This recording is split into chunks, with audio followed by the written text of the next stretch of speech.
नमस्ते साथीहरू। यहाँनिर चाहिँ उखु काट्ने कार्य भइरहेको छ। यो चाहिँ उखु काटेर रस निकाल्नको लागि चाहिँ उखु खानको लागि चाहिँ उखु काटिँदैछ। यहाँनिर उखु काट्दैछौँ, काटेर यहाँ जम्मा भइसकेको छ उखु।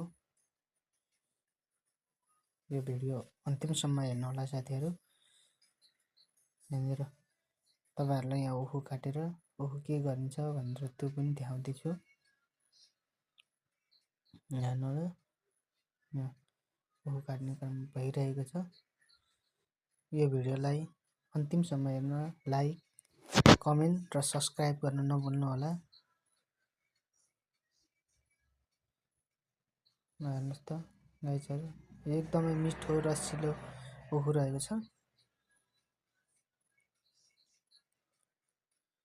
यो उखुको छेउमा अङ्गुरको पनि बुट्टा रहेको छ। हेर्नुहोस् अङ्गुरको आँप पनि र उखु काटिसक्नु आँटेको कता छ। काटिसक्यो। अब अङ्गुर उखुको हेर्नु सक्नुहुन्छ। यो